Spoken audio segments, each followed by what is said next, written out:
Hello, everyone. Welcome to another episode of Q&A about history of science and technology. And I see all kinds of interesting questions here. Oh, there's one that catches my eye from AI Owl. It's about what is some history of thermodynamics you found interesting while working on my new project. Yeah, so I've been doing the last few weeks, I've been studying the history of thermodynamics and the history of people trying to understand the second law of thermodynamics. I could give you a little bit of a sketch of that, I suppose. Maybe I'll have a chance to do a more organized sketch some other time. But sort of the beginning of that story is the question of what is heat. And back in antiquity, people had, well, there were the atomists like Democritus and Leucippus and the Epicureans who had the idea that everything was made of discrete, indivisible objects that they called atoms. And actually, to me, it was a very interesting idea that all the different things we see in the world can be made from a small number of component parts, sort of all assembled in different ways. I mean, it was a thing that, for example, Lucretius, first century AD, kind of captured that idea by talking about the fact that in a human language, you have a certain set of letters and it's a discrete set of letters, and yet you can put together all of these things that one can say in human language just from these sort of discrete, limited collection of possible sort of atomic elements for the language. And I think the Epicureans, or Lucretius was one of them, kind of thought of the world as being put together from sort of a small number of discrete elements, much like language is put together from discrete elements like letters and so on. Now, they tended to have, 5 or so different kinds of basic elements, water and air and fire and some other things. And for them, heat was the fire component. And they had this idea that the atoms were different shapes. And I think that the heat atoms, the fire atoms, were kind of pointy things that kind of could get between other atoms. And that's how heat was kind of transmitted from one thing to another. That was the theory of heat back in antiquity. And I think that theory of heat kind of eventually,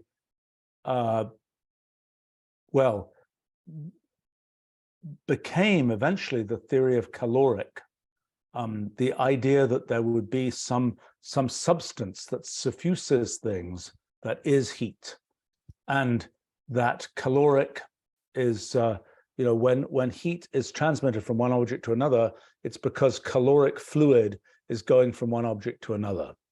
And that was something I think Descartes, who invented the term molecule, and was sort of was taking off, I suppose, from the Epicurean tradition, the atomic tradition of antiquity. And he had this idea of these sort of vortices that would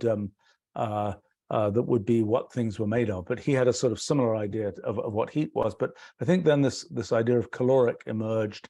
It had some relationship to phlogiston, which was a kind of substance that was supposed to be produced in things like combustion as a chemical kind of thing. And it was something that was, again, a thing that would flow from one place to another. And it would be somehow, there was a sort of conservation of caloric. There was a conservation of heat in some way. Now, then people also later on started thinking about radiant heat. That is the radiation, transmission of heat energy through radiation.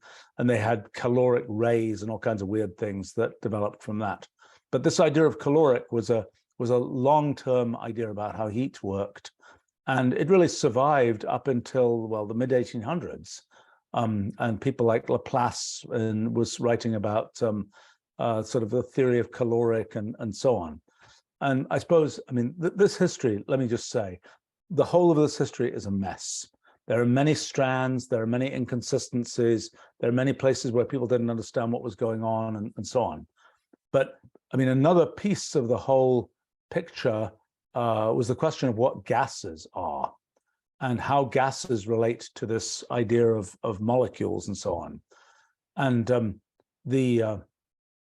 I think probably a sort of an important part of that was Robert Boyle 1666, as I recall, with this paper that he wrote about the spring of the air, which was about the fact that when you squash air, it pushes back. And he had these two theories that he talked about, that it was like a fleece of wool, where there were little springs between the atoms of air, or that it was kind of a vortex-like story where things were kind of bumping into each other in the kind of Descartes way. Now, at that point, it's a fleece of wool thing got more traction, and actually Newton jumped into that and has a passage where he's trying to estimate, he's trying to figure out kind of when you have a celestial body that's made of fluid, what is the and it made of a gas, for example, what configuration would that take up under gravity? And I realize maybe I've talked about this before on these live streams. I maybe 2 weeks ago I had already learned about some of these things. So tell me if I'm repeating myself. But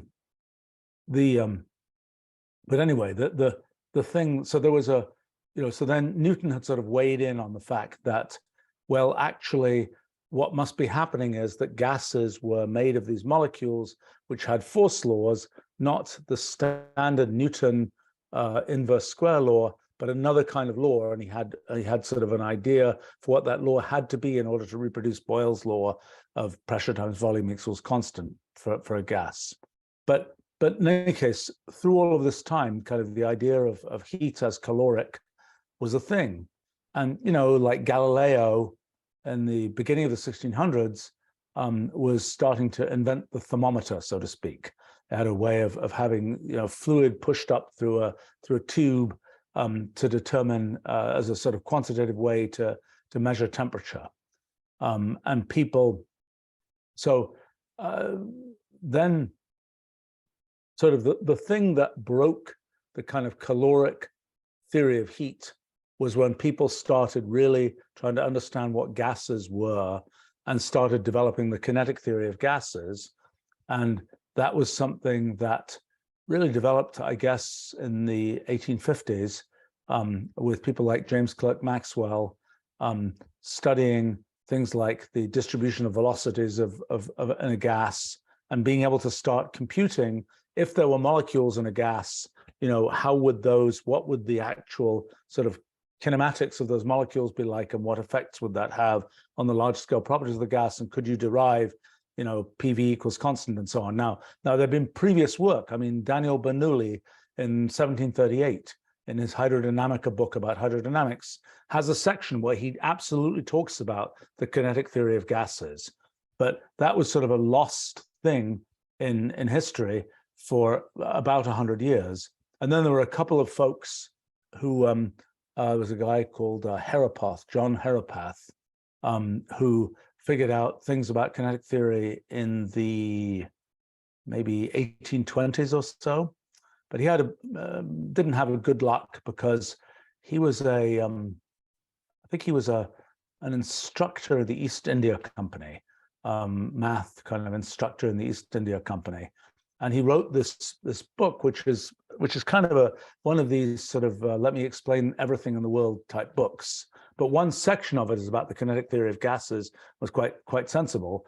But then he took the section about kinetic theory of gases and he sent it in as a paper to the Royal Society, and somebody wrote, "This is all nonsense," and it sat in the archives of the Royal Society until pretty much the end of the 1800s, when Rayleigh, was it Rayleigh? I think it was Rayleigh, yeah, who was then Secretary of the Royal Society, published it with a note that said, "I should explain why it is that this paper was delayed by, I don't know, 50 years or something in its publication.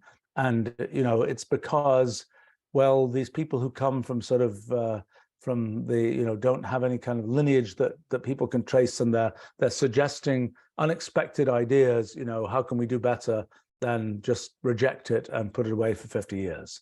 But it's a better written apology than that. But anyway, but kinetic theory of gases became a thing by the mid 1800s. Meanwhile, in the theory of heat, the the big figure was Sadi Carnot. Very confusingly, there was another Sadi Carnot who was a nephew of the original one. The other Sadi Carnot became president of France at some point. And so you can be very confused if you're looking these people up.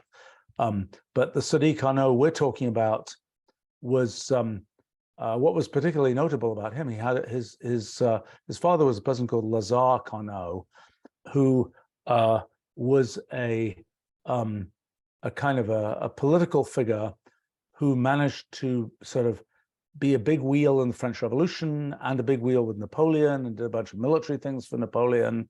And he managed to survive all of that stuff without, running into some horrible political disaster. And part of how he survived was that when he was out of favor, he would go off and be a math professor.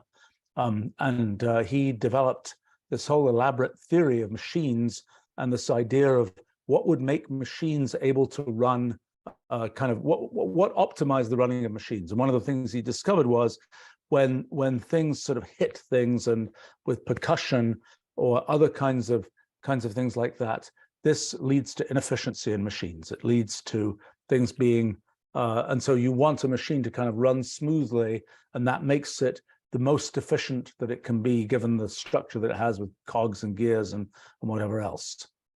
Now, meanwhile, this was at a time, so that was Lazare Carnot. Then by the 1820s, one of the things that had happened was the development of the steam engine. So the steam engine was originally, there'd been precursors in antiquity, but the original versions, the Newcomen engine and things, were kind of early 1700s. And then the steam engine got progressively more efficient, particularly in England. That was kind of the center of steam engine technology. And in England, that I think one of the driving forces was that coal was a big thing in England and was starting to drive the beginning of the Industrial Revolution. And the problem was, and it's so much like modern times, you're kind of getting coal out of coal mines, and the coal that is easy to get, you manage to mine that fairly easily. And then there is coal that you really want, but it's deeper than the other coal. And they had trouble that their mines were filling up with water. And so they needed a pumping system to pump the mines. And that was what the first steam engines were first deployed for, was pumping mines. And it was critical to the British economy to be able to do that, and to be able to, but progressively these got more efficient. And so James Watt, I think 1776, developed his engine. And so then the question was, how efficient could steam engines be? And this was a thing where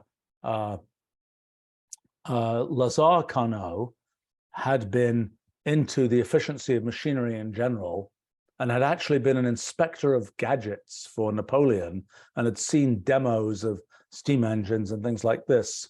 And even a paddle steamer, I think, was another demo on the Seine River and so on that was given. And that was at a time when Sadi Carnot was a teenager and kind of being homeschooled. So no doubt saw all of those things.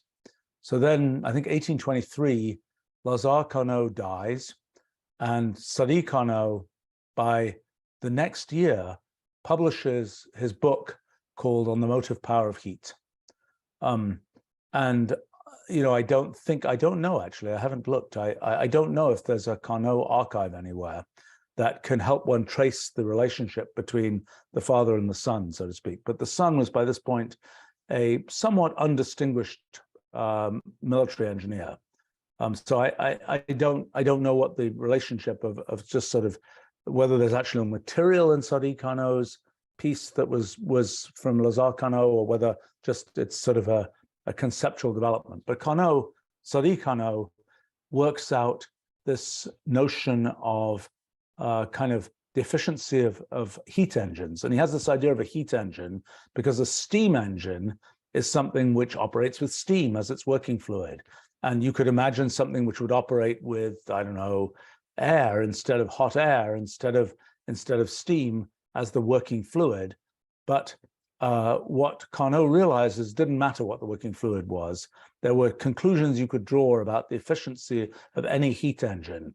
And he had the idea that it was all kind of talking about what was really going on there was the working fluid was really, in a sense, caloric. And then he was able to work out the sort of formal result about the efficiencies proportional to these differences of absolute temperatures and so on. And then the big surprise later on was that that result survived the fact that caloric wasn't the correct theory. But at the time Carnot was operating as a correct theory. Carnot invented a version of the second law of thermodynamics to talk about the thermal equilibrium, and he talked about reversible processes in his engine and so on. But then its next sort of big thing was 1850s, when, well, 1840s, I guess, was James Prescott Joule and Count Rumford, who were sort of the people who tried to identify the mechanical equivalent of heat. That is, to what extent is heat something which is independent? Is there a mechanical correspondence, mechanical energy correspondence to the energy associated with heat? It wasn't obvious that heat was sort of a form of energy in the same way that kinetic energy was. I mean, at the time, kinetic energy was always called vis viva, the life force, so to speak. I guess Rumford did this thing of drilling out cannons, and then Joule had a thing with paddle wheels and water. And from their work came this idea that heat really was a form of energy, somehow interchangeable with mechanical energy. And that observation led, well, William Thomson, later Lord Kelvin, to kind of realize that, oh, well, actually, heat probably isn't, might not be caloric. It might be something different.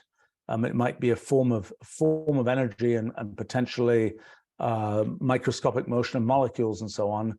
And can one, this Carnot idea, how does that work when you have, when it isn't about caloric fluid?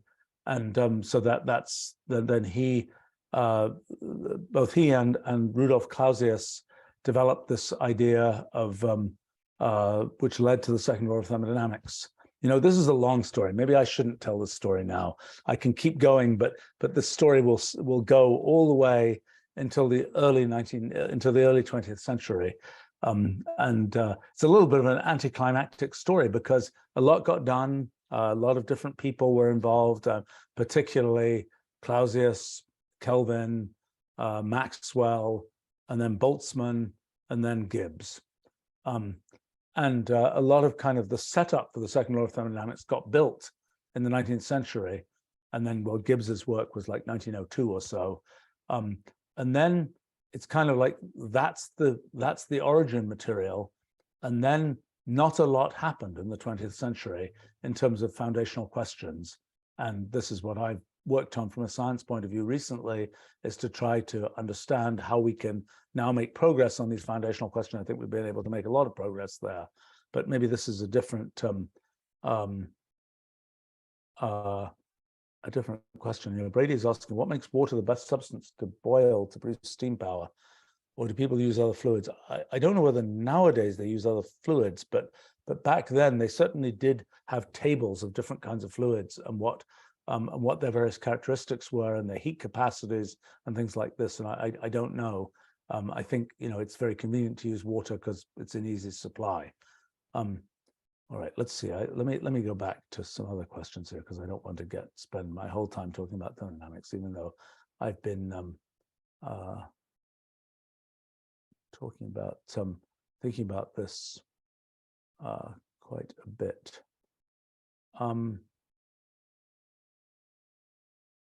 There's a couple of interesting questions here. All right. It's a question from Blank on what's the history of mathematical rigor?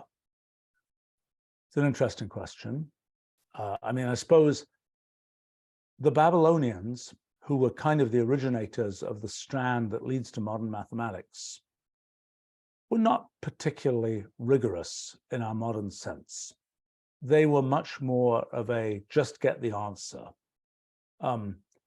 Now, they did want the answer symbolically. They didn't just want things like, oh, let's draw a picture of that geometrical figure and then, measure how many squares of how many times we can put our thumb on the picture type thing. No, they wanted calculational answers.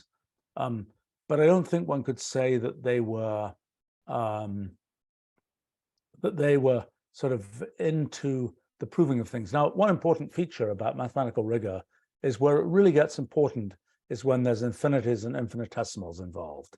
Because in some sense, you can always, you want to know the area of a triangle, you draw the triangle out in the sand and you kind of measure, or you make it out of a piece of wood and you weigh the piece of wood, and you can figure that out. It's an explicit thing. Just like a lot of modern computation, you can just explicitly work out the computation, and having a proof of the answer is sort of irrelevant. You just compute the answer. But the time when things get really, when you really start to have to worry about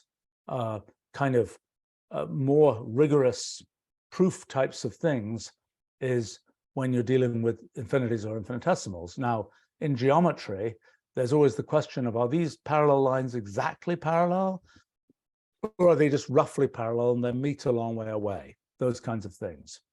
And I think when people got more serious about geometry, that may be where sort of this efforts of rigor began to come in, because for arithmetic, it's not so important. I mean, it is, you compute what you compute, and mostly ones, and then you get that answer.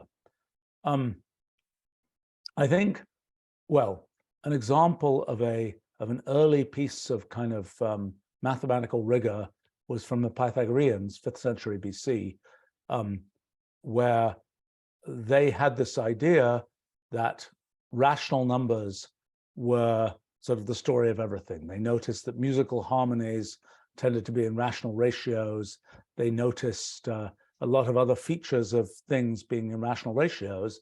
And then they looked at square root of 2. And then, shocker, turned out square root of 2 was not irrational.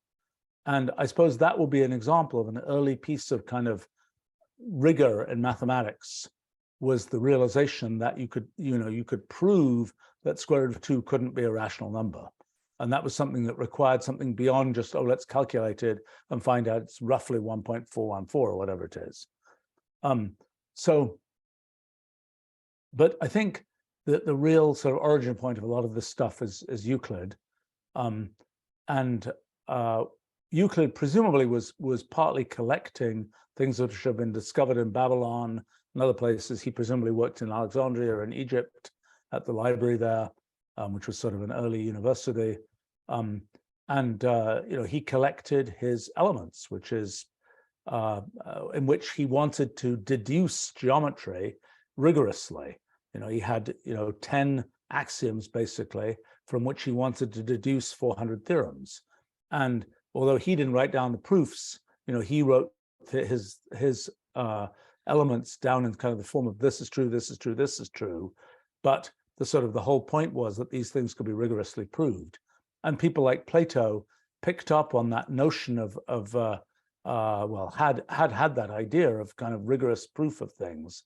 So I think it was sort of the origin point, was the whole Plato, Euclid, things that are necessarily true about the world, things that are deducible by sort of logical inference rather than just observation of the world, the deductive versus inductive truths, things like this.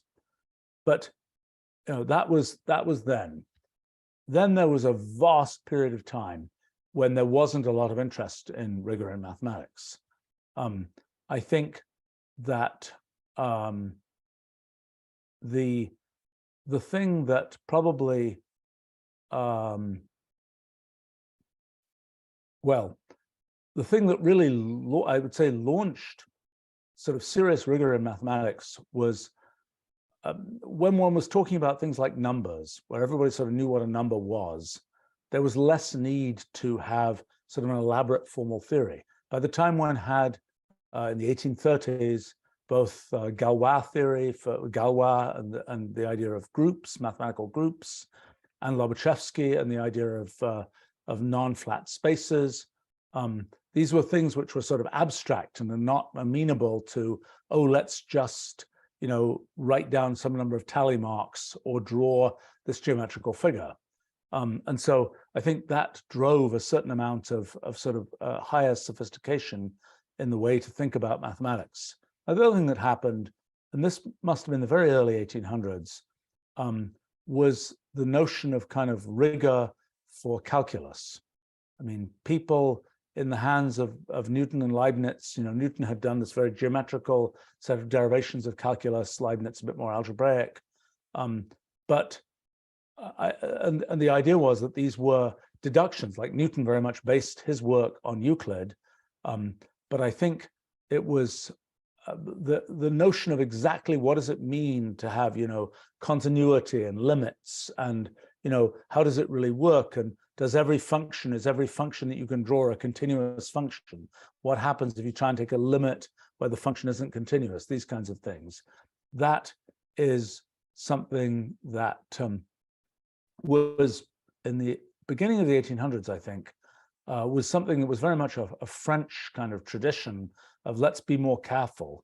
And I think, oh gosh, who is it? Not D'Alembert, French mathematician around the end of the 1700s, who was beginning to get more serious about sort of making calculus rigorous. I mean, I would say even people like Euler were sort of working out answers with calculus very effectively, but I don't think we're as concerned with the kind of niceties of, can we really define this function? Does this really work this way? And that was a thing that was very much I think a French tradition.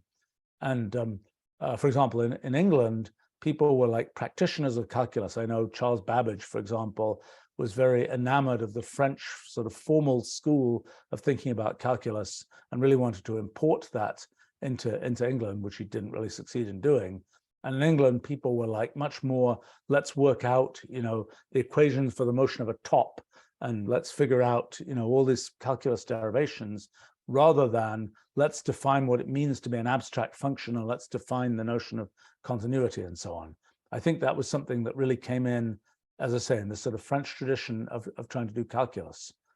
Then, I mean, there's sort of a different tradition that branched off from that, which was the tradition of kind of the formalization of mathematics. And that was people like David Hilbert towards the end of the 1800s, and people like Giuseppe Peano and so on around the same time. Hilbert, his sort of big breakout success was that he did a non-constructive proof. He did a proof where he could show a result by saying, this exists, but we won't actually produce it. And that idea that you could make a proof that was non-constructive like that kind of takes you away from, it's kind of another step beyond kind of the infinities and infinitesimals. It takes you away from the practical, the computational. I don't think it's a correct direction. I think it's kind of an unfortunate direction, but that was the direction that was taken then. And as a result of that, I think Hilbert became very sort of enamored of this more formal approach to mathematics, where you could just, define things formally, as he said. You could have axioms that aren't really about anything. They could be talking about tables and chairs, and we'd still be able to derive results of mathematics axiomatically from these axioms and have them be correct deductions, the same kind of way that Euclid had deductions from axioms and so on. But I think then this idea, even if you look at works in the late 1800s of mathematics, even some of these things I've looked at with thermodynamics, they're very physicist-style treatments of mathematics. I was amused that Clausius, in talking about entropy, says, is it Clausius? Yeah, I think it's Clausius, who has something that says, and the entropy will, no, it must be Boltzmann, because it's a discrete thing. It's the thing will be a positive number of energy units or something is transformed. He says that 1872-ish or something like that. By 5 years later, he said a non-negative number of energy units, because that's the correct mathematical statement. But earlier than that, he was just playing physicist, so to speak, and just trying to get to an answer without all the sort of niceties of mathematics. And that really was the tradition of most of that work. And I think For example, in thermodynamics, Gibbs became much more formal around 1902, but many of those people were just doing sort of physicist-style mathematics. And the question of when mathematics got rigorized, a big sort of push was the French Bourbaki movement, was kind of an attempt, that was in the 1930s or so, was an attempt to kind of redo mathematics in a more rigorous kind of way. But that had, for example, very little interaction with physics. It wasn't until much, much later that there was an interaction between that sort of formal, more formally rigorous mathematics and what one saw in the applications of mathematics, for example, in physics. And I think then in modern times, kind of do the corner cases matter is a big issue.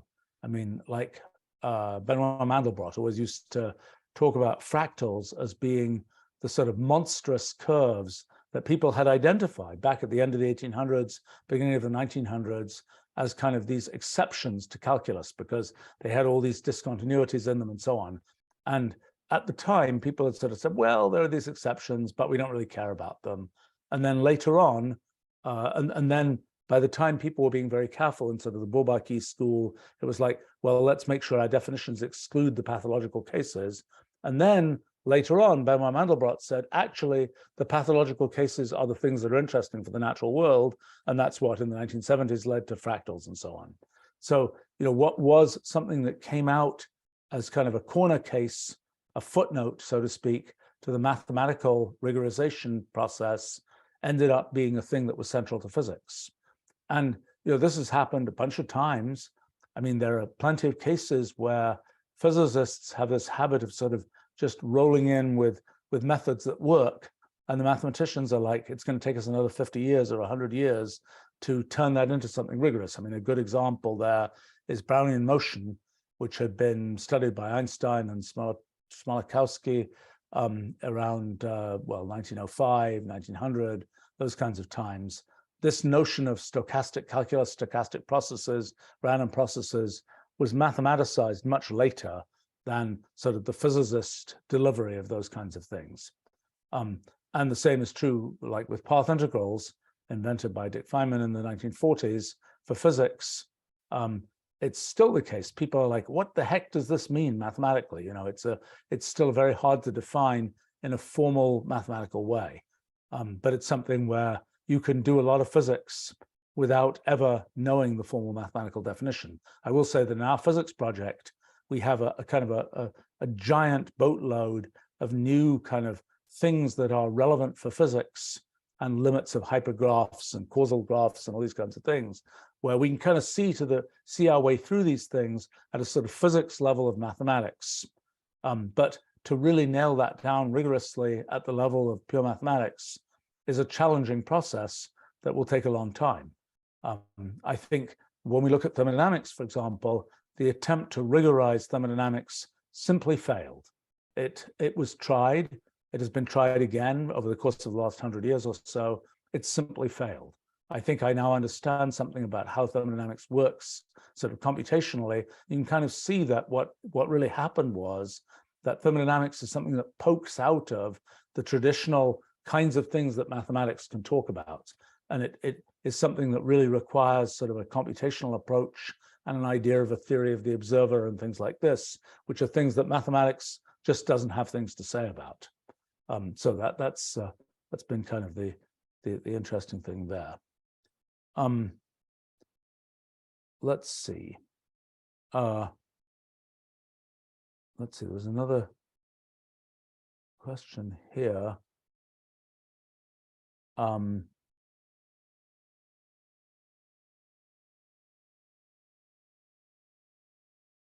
Some questions here. I don't know this well. Boy, this is one I should know and I don't. From Kat, what's the history of chocolate? What technology allowed the creation of chocolate candies to become so popular? I can say only fragments, and I'm afraid I'm not going to do a good job. I mean, I think that was the food of the gods from the Incas, right? Was chocolate in Peru and such like. And I think it was kind of brought back from the New World, and there are these big cocoa bean thingies that are big. I don't know, they're like red colored, I think, and they're big, and they, I don't know what's involved in their harvesting. I do know that somehow in the 1800s in England, some of my sort of favorite chocolate companies like Cadbury's and things like that were very, they had a lot of entanglement with kind of the Quaker movement and various kinds of sort of charity work and so on. But I'm not up on what was the technological thing that allowed sort of the refining of chocolate to work smoothly. So sorry, I don't know the answer to that. And now dangerously going into another one, I'm not sure I know completely, from David. The history of computer architecture and computer software. Who are the pioneers of parallel processing, parallel computing? I can talk a little bit about that. When the idea that there is a single processor, a single place where the instructions go through, that idea is a pretty old idea. I mean, even Babbage's analytical engine from the 1830s, 1840s had this idea of what he called the mill, which was his CPU, and things would be sort of fetched from memory, brought to the mill. It's that's a term of his time. The mill was where things got made, like the mill on a river and things like this. And then processed there and then put back out sort of into memory and onto punch cards or whatever else. So that idea existed from that time. Turing machines famously are sequential processing devices. They have a single head that is the place where all the action happens. Now, interestingly, other models of computation didn't really have that idea. So for example, recursive functions, which were another idea for a sort of a model of computation, you've got this function, you're computing a Fibonacci number, and you're computing this value of the Fibonacci function, and over here you're computing that value. And those, in a sense, could be thought of as happening in parallel. There's no notion of, oh, and you sequentialize it, and there's just one place where things are happening. Now, similarly, combinators from 1920, another very early model of computation. I mean, knowing where the computation happens in combinators is really complicated. I just wrote this book about combinators, so a year and a half ago, in which there are all these pictures of where does the computation actually happen. And it's combinators have the feature that you can always think about them as being evaluated sequentially. But in fact, you could as well do lots of updates in parallel. So they are sort of, their definition allows parallel processing, although you can think about them as sequential processing as well. But then when it came to so the development of early computers and the ENIAC and things like this, I believe all the early computers were sequential processing computers. In America, they would be said to have program counters. In British English, it was called the sequence control register, which was the thing that sequentially went through the program and evaluated things. Now, the earliest machines that were more parallel, famous one was the ILLIAC 4 built at University of Illinois. And that was a machine that had, I think it was a single instruction multiple data machine, where it had many processing units, which were each going to do the same processor. They were going to run the same piece of program, but on different parts of some data.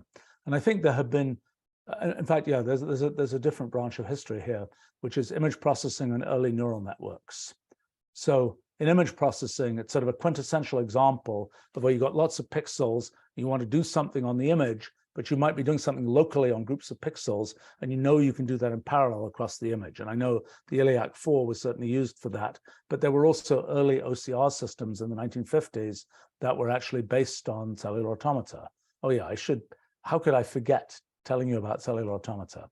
So, you know, in addition to Turing machines as sort of models of computation, another early model of computation was cellular automata, which were, well, invented many times. I even invented them once, so to speak. The one-dimensional version, at least, was something that I sort of independently came up with before discovering that other people had also come up with similar things, at least in 2 dimensions. And kind of this was a thing that, well, had many different origins of just saying there's an array of bits or of numbers, and one will do an update where locally in every section of the array, one says, look at the neighboring numbers, then apply a rule and see what the result is. And that was something that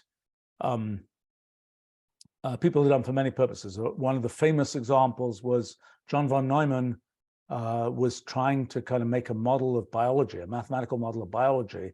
He'd been trained as a chemical engineer. And so one of his thoughts was, well, let me, you know, think of biology as really a chemical factory, and then let me try and find a sort of mathematical model of a chemical factory. And I think his friend Oscar Morgenstern, I think John von Neumann was very liked hanging out with kids and playing with kids and so on. I think Oscar Morgenstern had some kids that he knew, and they had a Meccano construction set. And I think the story is that von Neumann kind of looked at this construction set and was realizing, oh, maybe Morgenstern even suggested this. Oh, you can kind of have something that isn't the full chemical factory. It's more like something that's like an erector set thing with a limited number of components that you can assemble to make something like biology. And then Stan Ulam, who'd been kind of in the kind of Polish school of discrete mathematics, had been studying infinite matrices.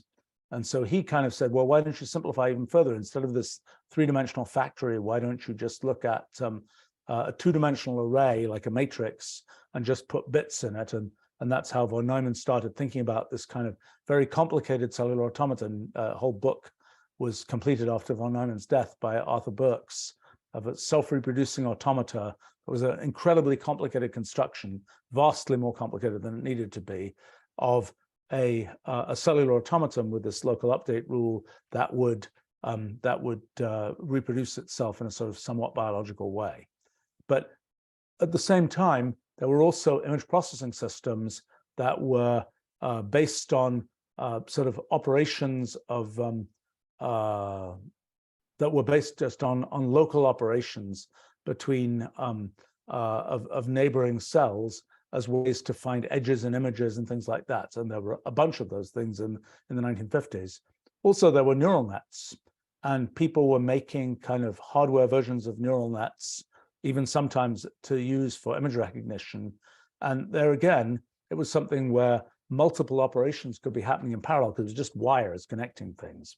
And I suppose I should say as well that when it comes to electric circuits are always doing things in parallel. I mean, parallel circuits have been known certainly since the time of Kirchhoff's laws in that must have been 1870s or something.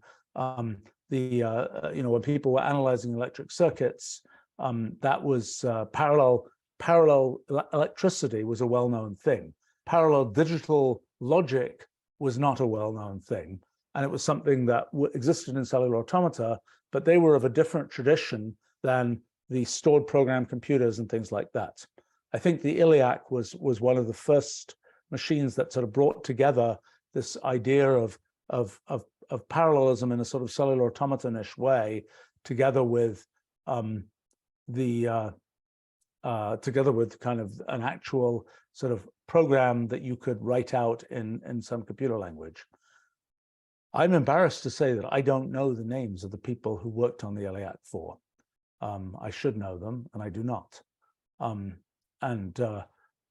that started a tradition of parallel computation at Illinois that lasted quite a long time, and there were different branches. So there was let's see, by the 1970s, there were, I mean, this whole idea of parallel, like massively parallel computation, had not worked out terribly well. And because people sort of didn't know how to make general purpose programs that worked in parallel and so on. And so there'd been a different tradition, which was vectorizing computation, where you would take a whole vector of numbers like a modern GPU, and you would be able to do computations on that in parallel to that vector, but not in a more general, in a way where there will be an instruction that would potentially do this in parallel, or you would be able to have some small number. Perhaps what I should say better is you could have a small number of different, essentially, threads of execution going on, rather than something where you'd have a number of processors that was comparable to the number of data elements you had. So there was a whole tradition of being able to write, for example, compilers that could analyze, is this variable used earlier or later in a loop, and how does that work? Can you make I think a common thing was vectorizing compilers and so on, where can you do parallelism at the level of, oh, we've got a piece of Fortran code. Can we see that this piece is independent enough of this piece that it can be run at the same time on another processor on the machine? And I know there was a lot of work done on that by all sorts of different groups. I mean, one person at Illinois, actually, David Cook, was a person who had a company that did that. I think that company eventually was absorbed by Intel. And that was a kind of an effort to do this thing of sort of being able to take sort of a traditional piece of Fortran code or later C code and say, what can be parallelized here in terms of small scale parallelism. In terms of larger scale parallelism, there were machines. Well, there were machines that were very much array processing machines. There was a thing called the MPP, which was a NASA project, the massively parallel processor. And there was a, why am I thinking that Goodyear had a project along those lines? It's my vague recollection. This was in the late 1970s. And another sort of data point in this stream was the connection machine computer that I was somewhat involved with. That was a Danny Hillis, who'd been a student of Marvin Minsky's. That was sort of an AI-inspired production where there was this kind of idea of, AI is going to be about making connections between things. Let's make a computer where we can fundamentally kind of encode the notion of things being connected to things. I mean, somewhat like what would nowadays be, the knowledge graph. I'm not a big believer in that particular model of knowledge representation, but it's an interesting one, and it has even if it isn't for knowledge, the graph of things is that kind of fundamental structure is interesting. So that was that must have been 1983 or so that got started, and that was kind of, I think I've talked about the history a bit of thinking machines before. That was an example of that. Was a 65,000 processor machine with rather small processors per processor, but the idea was what you lost in the individual processors being weak, you gained in the kind of number of processors, kind of a cellular automaton-like idea, except that was a machine which, unlike these other kind of array processing machines, was a machine where you could kind of route any information to any other, anything to any other place in the machine. There was this language called C* that I tried to specify for that machine, which unfortunately, when it finally got developed, was not as clean as I had hoped. But the idea was that you would have this notion of a sort of pointers where that would correspond to different processors, and when you do in C, for example, * and then a pointer, that would you would be able to basically route information through the machine by just specifying kind of the processors as pointers in some sense. Unfortunately, the actual hardware construction of the machine made that process much more inefficient than one might theoretically have expected it would be, and so that was a problem there. And I think, in a sense, the problem of the massively parallel computer, it hasn't really been solved even to today. And I think even some things that we're doing now with our physics project that have come out of sort of the understanding of how distributed computation is done by the physical world, that seems to have some great value, actually, in thinking about sort of another generation of distributed computing as a way to think about that. But I think I may be terribly forgetting all sorts of people. I mean, I would say also that the supercomputer tradition of Cray, Seymour Cray, and people like that was this kind of vectorizing tradition, not the kind of massively parallel thing. More take your Fortran program and sort of make sure you know how you can run this part of the code in this part of the machine and that part another part of the machine, and so on.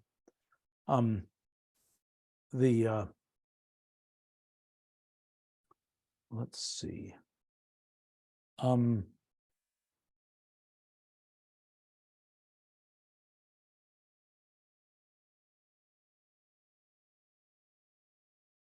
Let's see.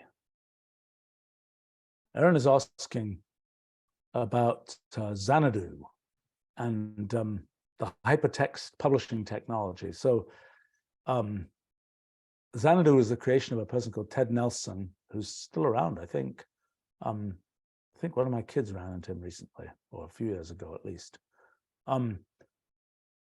Ted Nelson had this idea of kind of this idea of hypertext, and this whole kind of ecosystem of Xanadu that was a way of sort of delivering information to the world. And I think it was a kind of a hypertext system that was writable as well as readable. And I think it also came with sort of an economic model. And this was a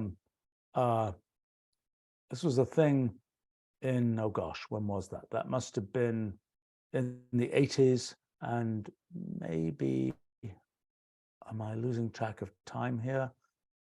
Yeah, I think the 80s, because it was a very Californian-based operation, and I think it somehow had a sort of tentacles into transhumanism and things like this.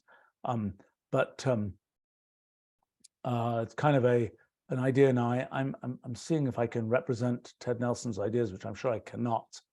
But he has ideas that are still have not been implemented. I mean, hypertext and the idea of links in text and so on is obviously very well known and very well implemented.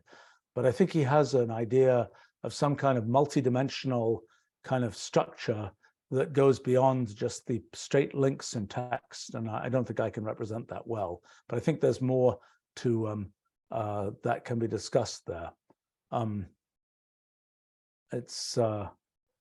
Aaron is also asking about the history of GNU. I don't know it in detail. I've known Richard Stallman off and on for a long time.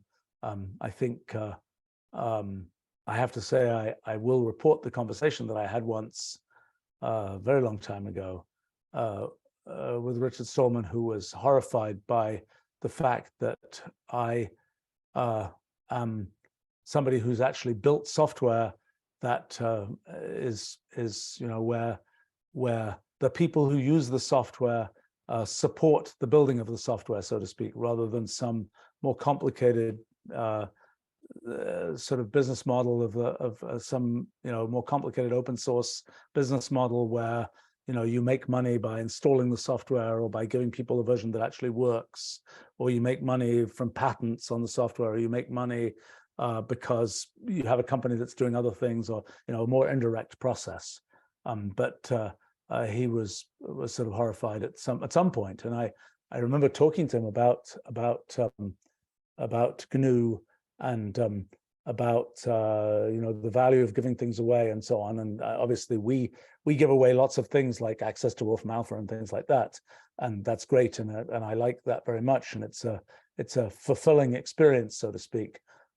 Richard was very big on sort of giving away GNU and so on, and many years later I ran into him, and I ended up saying the one word Linux, and that led to a very long, Linux is just GNU, they stole it all from us. And it's like, Richard, I remember you telling me you're giving it away. That's what happens if you give it away and you tell everybody you're giving it away, then people take it. And that's so that's one little micro anecdote I might tell. I think there's probably there's more, and there's hearsay, and there's things I know from personal experience and so on, and they're all a bit mixed together. Let's see.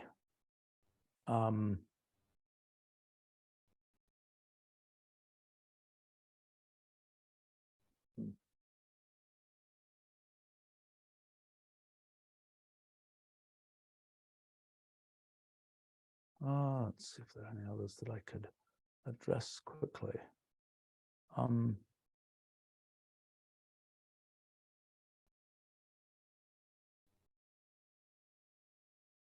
Parker is asking about cloud computing and how prevalent will it be, and how will the centralization versus decentralization of computing. And it's sort of interesting. I'm reminded, we were talking about thinking machines, I'm reminded of a project that Danny Hillis and I tried to do, of thinking about kind of the ultimate limit of very powerful computers.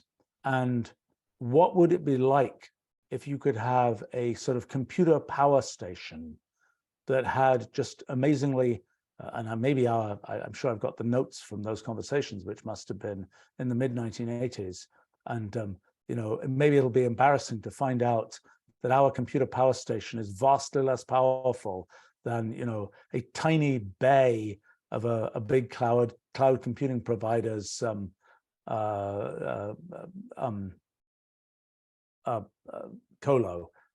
colocation data center. But in any case, back in those times, this whole issue of centralized versus decentralized, it's a complicated economic and infrastructure issue, because there was a time when it looked like centralized computing, that's great. Communication channels will be such that you can just run everything on the central computer and you'll get the display and things will just be sent to you for display. That was a thing in the, for example, a project done at Bell Labs, the Blit terminal done by Rob Pike and a collaborator of his, Hartlow Canthy, maybe. That was kind of a time when it looked like one could have sort of a thin client terminal, but the real computation will be done on the back end. And by the way, this was a great thing for the phone company, because people will be buying more phone service to have, and the phone company would be able to provide what would now be called the cloud computing resources, and one would deliver things sort of just to the terminal over phone lines. And that model of computing didn't catch on at that time. Instead, it was the workstation model and the personal computer model and the decentralization of computing.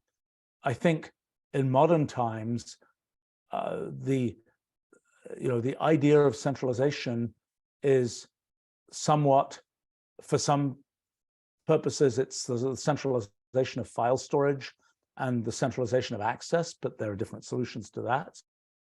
In another, it's that just keeping large arrays of computers running is a big pain, and that's something that there's economic force to centralize. I mean, I personally tend to think, like our company, we don't really use outside cloud services for much, because the scale of most of what we do is such that it's worthwhile for us to have our own data centers and so on.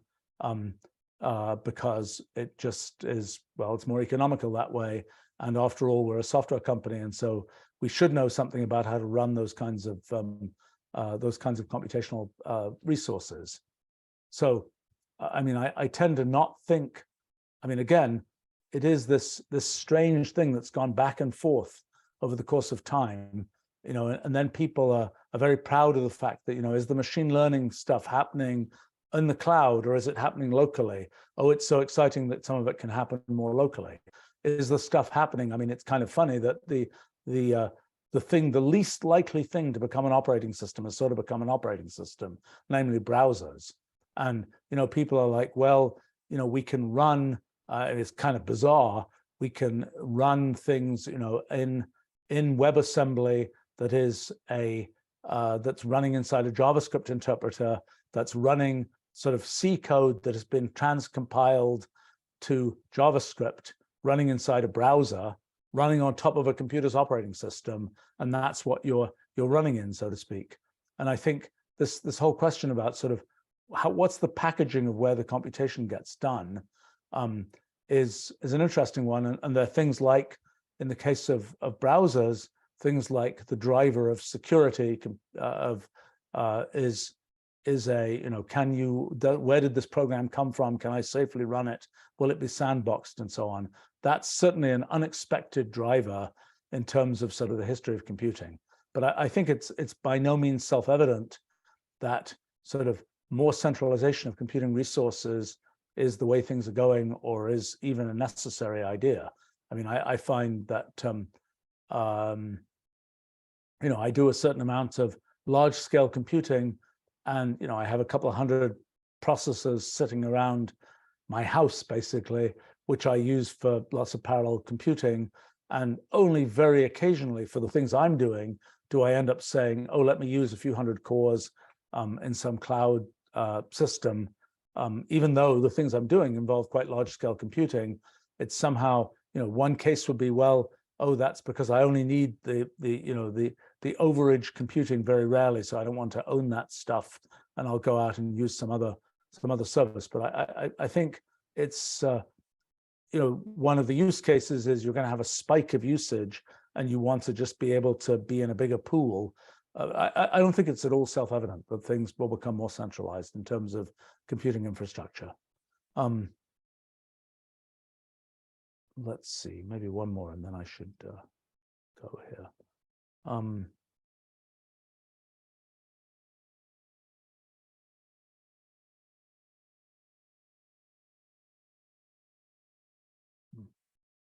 lot of very open-ended questions here, which I think are,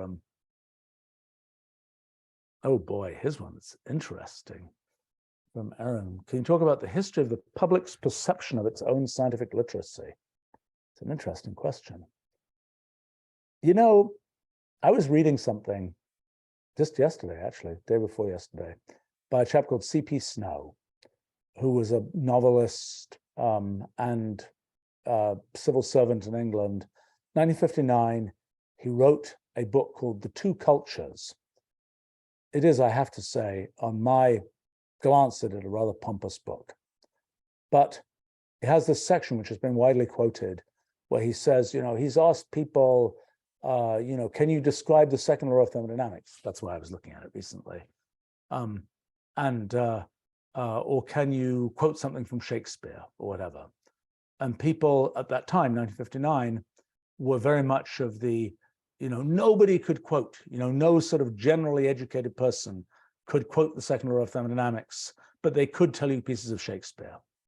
And so his point was, there isn't scientific literacy. People don't, it's sort of shocking that there's this whole development in our civilization of science, and the average educated person doesn't know anything about it. And I think that was a time in England, when I was a kid, for example, in the 1960s, early 1970s, where scientific knowledge, at least I can talk about the English case, was still kind of a specialist thing. It was the term boffin to refer to a scientist was just going out of circulation, and newspaper headlines, boffins invent such and such, was just kind of going out of circulation, I would say.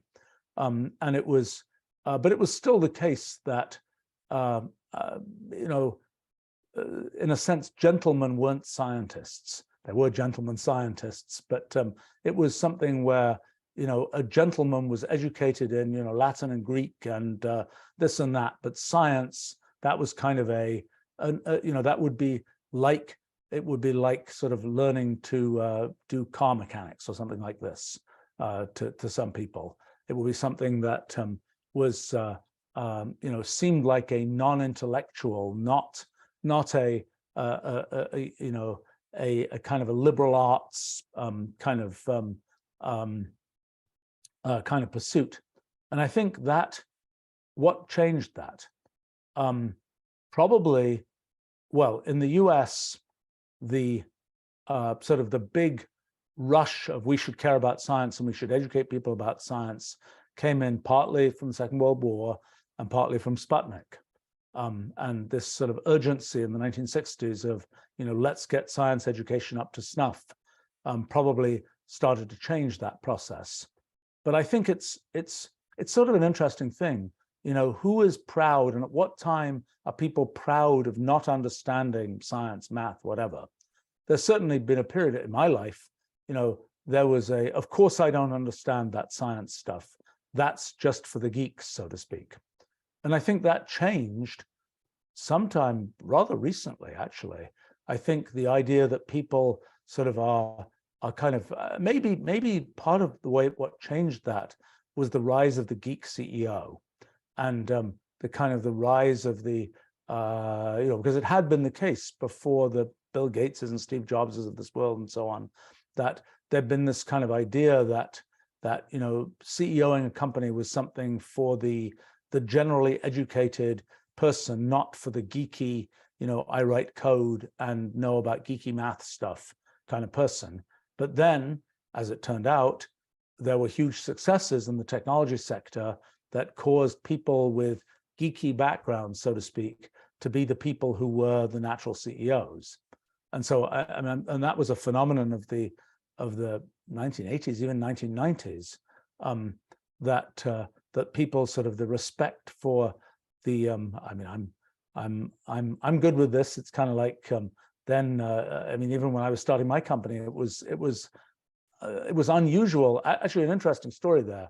I remember being at a computer conference, software conference. This must have been 1988, 89, something like that. Lots of software company CEOs, and various people pointed out that of all the CEOs there, the only two who could demo their product themselves were myself and Bill Gates. So that's sort of an interesting thing, because that meant the other CEOs were not geek CEOs, so to speak. And that was, you know, sometime very late 1980s. And that I think has changed now. And maybe that has something to do with the kind of the rise of kind of, you know, you go to business school and it's a feather in your cap to say, I know how to code, rather than, oh, if you know how to code, you must be a geek. You must not be somebody who's headed for the, you know, the corner office, you know, senior slot, so to speak. So that's probably one thing that's changed. I think that the idea, I mean, of the typical person, what level of sort of scientific literacy does a person have? And when, it's interesting when that's changed. I mean, I would say that the it's certainly in my lifetime. I mean, it's not been, you know, it's only been 40, 50 years since that really wouldn't have been seen as an important part of general education, to know things about science. And I suppose, you know, what were some other anchor points there? I mean, I think the success of some of the science documentary series like Cosmos and so on was probably another kind of marker moment in terms of science literacy for the public. I think that the kind of the fact, and then I suppose another thing is by the time, and I'm not a television watcher, so I can't tell you about, Big Bang Theory and things like this, but the enmeshing of kind of science with kind of general culture, can you tell a science joke and have anybody laugh type thing? And can you have a kind of a character in, a sort of a general television show and so on, who is sort of sciencey, and have that be something that's relatable, is that's kind of probably another sort of moment for science literacy. I mean, I think that I'm trying to think, what am I missing? It's an interesting question. I mean, I think that I'd like to think, well, let's see. I mean, yeah, there have been sort of rises and falls of science literacy features. For example, for a long time, Scientific American was a very successful magazine, circulation 3 million, things like this. Close to, I think National Geographic was 5 million at one point. It was a little bit above, but it was still, Scientific American was up there. That was probably in the 80s and things. And it was a thing that you would find along with sort of the other kind of general glossy magazines that you'd find in a waiting room or something like this. And it was kind of a thing people read. I would say that at that time in the 80s, actually, there was a real push to get other science, sort of popular science magazines. I remember there was a thing called Science 86, which must have been around in 1986. And there was Science Digest and a bunch of these other things that got started in the US. They did not succeed. And the science sections of newspapers shriveled up over the course of, probably by the 2000s, they were sort of gone. Now, strangely, there are phenomena like New Scientist magazine, a British magazine, that is sometimes a fount of misinformation, although it's kind of it'll have some article about some science thing, and it always has a certain whimsical character. They tend to have certain whimsical character, and it often ends with, this may lead to advances in whatever, and it's like you kind of roll your eyes a little bit at it, but to me it's interesting because it raises questions and it makes one think about things. And actually, it's the one magazine that I have consistently subscribed to for 53 years now. It's interesting that has survived as a newsstand magazine in the UK, and there is no comparable thing in the US. I mean, it's there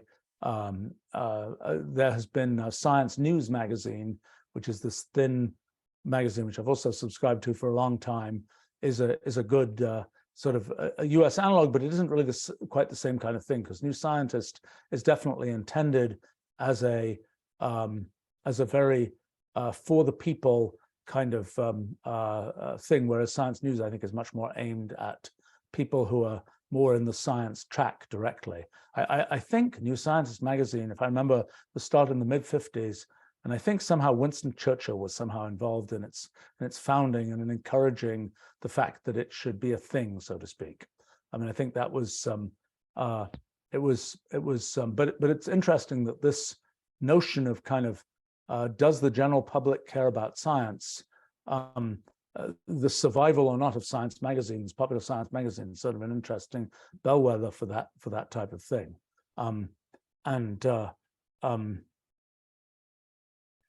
Let's see, there's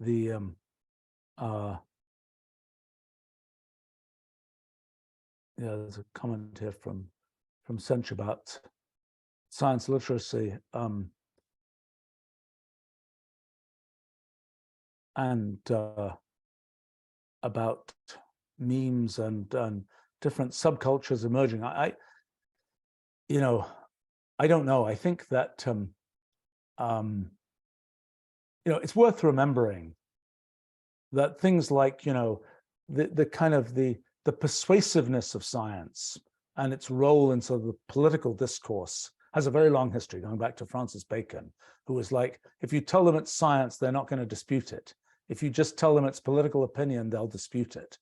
And that was kind of a very early motivation for kind of sort of the formalized scientific method. I'm not sure it's a kind of an unfortunate piece of the history, because it kind of reveals its potential for abuse and so on.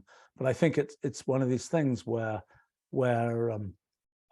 this kind of idea that you should sort of listen to science, obviously in the 1600s, with the whole, Copernicus and then the whole Galileo controversy, that was very much of a very early, should you listen to science or should you listen to the church type thing, or to scripture or whatever. That was a very early version of that. But I don't think that was, I mean, in modern times, well, I will say also that in the time of the pandemic, one could be pretty horrified by the level of science illiteracy by, for example, in the news media, of people saying things that were just like, you can't be serious. That was, that's just, elementary microbiology or whatever, or elementary mathematics. It just doesn't work that way. And unfortunately, in those cases, that got so intertwined with political discourse that I don't know whether anybody even knew that there was anybody who even thought, oh, we'd better figure out what's scientifically true here. Only a subset of people were thinking that, and that wasn't the main thrust. And so I think, in the case of, that was not a shining example of science literacy on display on frankly on all sides. Of kind of what did it mean for epidemiology? When was transmission going to work? When were vaccines going to work? What was, et cetera, et cetera, et cetera. It was a mess. And in my view, at least, I think, and maybe one of the problems there, here's another dynamic of science literacy, is the extent to which it's experts versus the public, and the extent to which people in general sort of believe in themselves enough to believe they can understand this, and to what extent they're just, the experts have told us X, Y, and Z, so we're going to believe it, so to speak. And I think there are, in a sense, the test of true science literacy is that people feel that they can reason about science, not just, in a sense, one could take this to other domains where one can say, when do people think, I don't know, they can reason about literary works, they can have reason about art and so on. They can, people in general can have opinions about things which are reasoned, and sometimes in science, it's people, and I like to think that folks who join us on these live streams are in the category of people who do think that they can think for themselves and figure stuff out and so on. And I like to provide some example of ability to do that. I think it's a very, to me, it's a wonderful thing and an important thing for both individuals and for society in general, to actually be able to think about things rather than just say, oh yeah, an expert told me that, I'm done, type thing. And I think in science, there tends to be a certain extent, and it's a sort of a cultural thing in some ways, that there are places and times when people are like, the expert said that, I'm done, that's all I need to know. I do think that it's kind of a when you think about a science question, or when you see some piece of news that's of a scientific kind, it's always interesting to ask yourself, how do they know that? Why do they think that? Could they know that? Or is this a study that could not possibly have been done because it just doesn't make any sense, or you could never get that data, or whatever else? It's kind of like, can you do those extra steps of thinking? And I think that's a really worthwhile thing. And the extent to which that is something people believe they can do, something people can do, it's interesting. And actually, there's an interesting point here, which is, and I should wrap up in a moment here, but during this pandemic, one of the things that is quite interesting is the extent to which people would have scientific opinions about things, and to which, you know, you could have a discussion which went, oh, you know, I'm convinced that the virus has this or that characteristics, and it's going to have, you know, do this or that thing, and it's going to whatever. And it is interesting because people did seem sometimes way off base, but somewhat more empowered to talk scientifically about things than perhaps they would have done 10 years earlier. I mean, in other words, that perhaps 10 years earlier, there would have been more of the typical person not being able to, you know, just being able to say, oh, the, you know, CDC, WHO, whatever it is, the whatever said blah, therefore blah, and not be able to have any, oh, I don't think that can be right, it's, you know, et cetera, kind of thing. And it is interesting the extent to which, you know, what domains of science people have an opinion. You know, you certainly can, there are domains of science where it's easier to have an opinion that makes sense from just sort of general knowledge of the science than other ones. But anyway, the GCB is asking, we go back to science illiteracy. I don't know, it's a question of the education system. You know, most of the stuff that people learn, and media communications, social media, things like this, it's like if you know, you can induce more. I mean, I try and do my small part for science literacy by trying to just explain stuff. I think that the extent to which, look, the thing about science literacy, one of the things is, if you just, you know, it's a question of like, how do you teach science in school? Do you teach facts about science? Do you teach methodologies? Do you really teach methodologies, or does it segue into opinions? Do you teach sort of the ability to think about science, or do you just teach sort of the ability to answer an exercise based on kind of received knowledge about science? I think that the really valuable thing is to be able to have certain factual knowledge, and then to be able to teach and understand kind of how to reason about things based on that factual knowledge. But I'm not sure the extent to which that's taught, because sometimes it's you know, it's more difficult to teach that, because when you let people go kind of free range reasoning about things, you don't necessarily stay right within that zone of what teachers know about, what tests are about, etc. But anyway, shouldn't get me started on that topic.